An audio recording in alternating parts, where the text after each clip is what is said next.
السلام علیکم ورحمۃ اللہ وبرکاتہ۔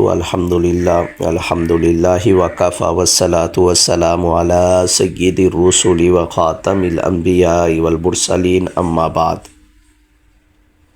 میں صفا آن لائن قرآن اکیڈمی کی جانب سے آج کا سبق لے کر حاضر خدمت ہوا ہوں۔ آج کے ہمارے سبق میں سورۃ البقرہ کی ابتدا کی جا رہی ہے۔ سورۃ البقرہ قرآن کریم کی سب سے بڑی سورت ہے، اور اس کو سورۃ البقرہ اس لیے کہتے ہیں کہ اس میں گائے کا ایک مشہور واقعہ بیان کیا گیا ہے جو بنی اسرائیل کے اندر پیش آیا اور موسیٰ علیہ السلام کی موجودگی میں پیش آیا، اور اس کا تذکرہ اس صورت میں ہمیں ملے گا۔ اس کی مناسبت سے اس صورت کا نام سورۃ البقرہ رکھ دیا گیا ہے۔ شروع کرتے ہیں بسم اللہ الرحمن الرحیم، شروع اللہ کے نام سے جو بڑا مہربان نہایت رحم کرنے والا ہے۔ الف لام میم، یہ چند صورتوں کے شروع میں اس طرح کے حروف آتے ہیں، الگ الگ یہ نازل ہوئے ہیں اور اسی طرح پڑھا جاتا ہے، اور اس کی یقینی مراد انسانوں کو معلوم نہیں، امت کو معلوم نہیں۔ یہ اللہ تعالیٰ کا راز ہے اپنی کتاب کے اندر، اور یہ راز راز ہی رہنا چاہیے۔ اس کی جستجو میں نہیں پڑھنا چاہیے، اس کے پیچھے نہیں پڑھنا چاہیے کہ اس کا کیا ترجمہ ہے یا اس کا مطلب کیا ہے، یہ اللہ تعالیٰ نے کیوں ذکر کیا۔ اللہ تعالیٰ نے ہمارے لیے راز رکھا ہے تو ہم بھی اس کو راز ہی رکھیں گے۔ ان حروف کو حروف مقطعات کہا جاتا ہے، اور اس کی یقینی مراد صرف اللہ تعالیٰ کو معلوم ہے، ہمیں معلوم نہیں۔ تو ترجمے کے اندر ہم اس کا ترجمہ کرتے ہیں الف لام میم، تو اس کا ترجمہ بھی اسی طرح الف لام میم کیا جاتا ہے۔ آگے چلتے ہیں۔ ذالک، اس کا ترجمہ ہے یہ، الکتاب کا ترجمہ کتاب، لا کا مطلب نہیں، ریب کا مطلب شک، فی کا مطلب میں، ہی کا مطلب اس میں، تو مکمل یہ دو لفظ ہیں فی اور ہی، ان کا مطلب ہے اس میں۔ ہدن کا مطلب ہے ہدایت، للمتقین کا مطلب ہے پرہیزگاروں کے لیے، لل جو شروع میں لگا ہوا ہے یہ کے لیے، متقین کا مطلب ہوتا ہے پرہیزگار یا ڈر رکھنے والے، ڈرنے والوں کے لیے یہ ہدایت ہے۔ مکمل کا ترجمہ دوبارہ کر لیتے ہیں، الف لام میم، الف لام میم، ذالک الکتاب لا ریب فیہ، یہ کتاب ہے اس میں کوئی شک نہیں، ھدی للمتقین، یہ ہدایت ہے متقین کے لیے۔ الذین کا ترجمہ ہوتا ہے وہ لوگ جو، میں نے پیچھے بھی آپ کو بتایا تھا سورۃ الفاتحہ کے اندر اس کا ترجمہ اسی طرح کیا جاتا ہے، وہ لوگ جو یؤمنون، جو ایمان لاتے ہیں، بالغیب، غیب پر یعنی بغیر دیکھی چیزوں پر، وَيُقِيمُونَ الصَّلَاةَ، اور وہ نماز قائم کرتے ہیں، وَمِمَّا رَزَقْنَاهُمْ يُنْفِقُونَ، اور اس میں سے جو ہم نے ان کو رزق دیا وہ خرچ کرتے ہیں۔ ينفقون کا مطلب ہے خرچ کرنا، رزقناہم جو ہم نے ان کو رزق دیا، یقیمون کا مطلب ہے قائم کرتے ہیں، الصلاۃ کا مطلب ہے نماز، یؤمنون کا مطلب ہے ایمان لاتے ہیں، بالغیب کا مطلب ہے بغیر دیکھی چیزوں پر۔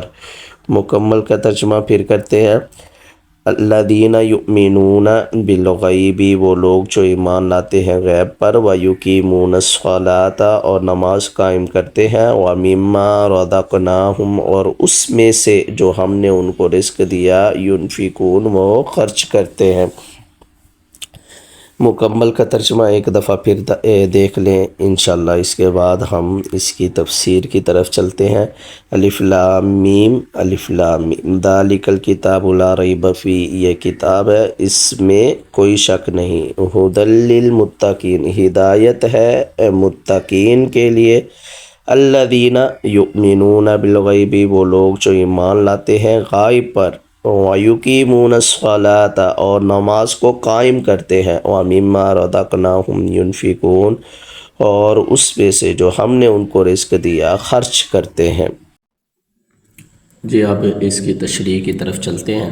الف لام میم، یہ حروف مقطعات میں سے ہے، اور آپ سب یہ جانتے ہیں اور میں بتلا چکا ہوں کہ حروف مقطعات کی جو یقینی مراد ہوتی ہے وہ اللہ تعالیٰ کو معلوم ہوتی ہے۔ ذالک الکتاب لا ریب فیہ، اللہ تعالیٰ نے فرمایا کہ یہ ایسی کتاب ہے اس میں کوئی شک نہیں، مطلب کہ اس کی ہر بات بغیر کسی شک و شبہ کے درست ہے۔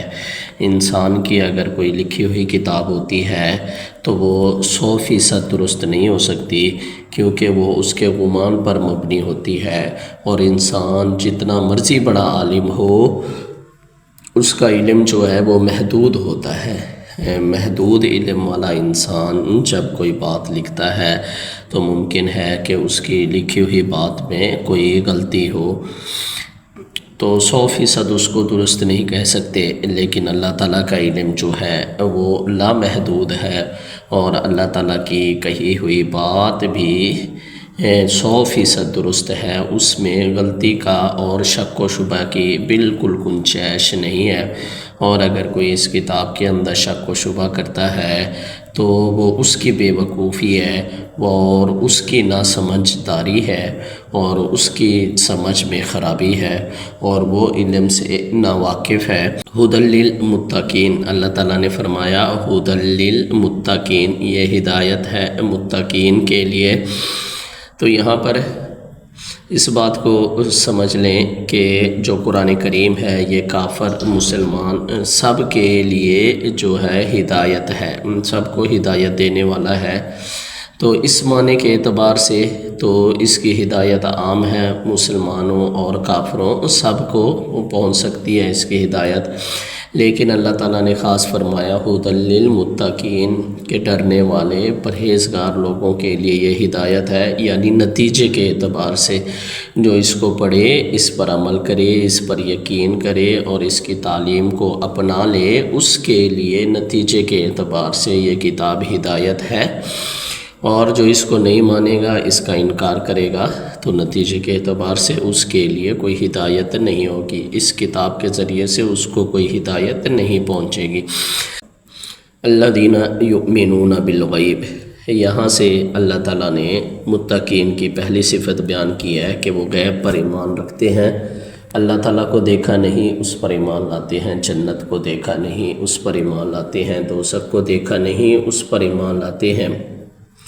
تو اس سے یہ معلوم ہوتا ہے کہ وہ وحی پر یقین رکھتے ہیں، حضرت محمد صلی اللہ علیہ وآلہ وسلم پر ایمان لے آتے ہیں، اور حضرت محمد صلی اللہ علیہ وآلہ وسلم کی تعلیم کو اپناتے ہوئے وہ جنت کا تصور بھی رکھتے ہیں، اس پر بھی یقین رکھتے ہیں، دوزخ کا تصور بھی مکمل رکھتے ہیں، اس پر بھی یقین رکھتے ہیں، اور اللہ تعالیٰ کی ذات پر بھی یقین رکھتے ہیں۔ اور آج کا جو مسلمان ہے اس نے نبی کریم صلی اللہ علیہ وآلہ وسلم کو بھی نہیں دیکھا اور ان پر بھی ایمان رکھتا ہے، کیونکہ نبی کریم صلی اللہ علیہ وآلہ وسلم جو قرآن کریم لے کر آئے آج کے مسلمان کے سامنے وہ وہی موجود ہے، اور یہ معجزہ ہے کہ 1400 سال گزر جانے کے بعد یہ قرآن ابھی تک بھی موجود ہے اور اسی طرح ہے، اور مسلمانوں کا ایک چھوٹا سے چھوٹا بچہ اس کو اپنے سینے کے اندر محفوظ بھی کر سکتا ہے۔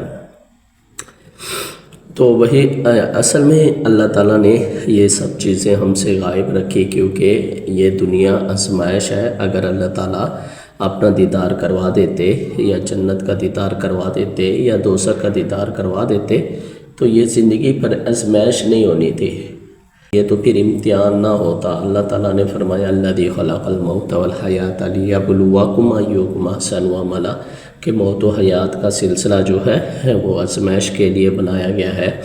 تو جب اللہ تعالیٰ نے یہ ساری چیزیں ہم سے مخفی رکھی ہے تو پھر ہمارے لیے یہ آزمائش ہے، اور یہ کہ کون اللہ تعالیٰ کی رضا میں راضی ہوتا ہے، کون اللہ تعالیٰ کے راستے کو اپناتا ہے، اور کون اس سے دوری اختیار کرتا ہے اور دور ہو جاتا ہے۔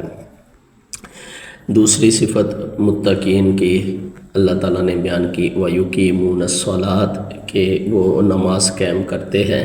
اس میں فرض نماز بھی آ جاتی ہے، نفل نماز بھی آ جاتی ہے، فرض نماز اور نفل نماز ادا کرتے ہیں۔ تیسری جو ہم متقین کے اللہ تعالیٰ نے صفت بیان کی وَمِمَّا رَزَقْنَاهُمْ يُنْفِقُونَ، اور اس میں سے جو ہم نے ان کو رزق دیا وہ خرچ کرتے ہیں۔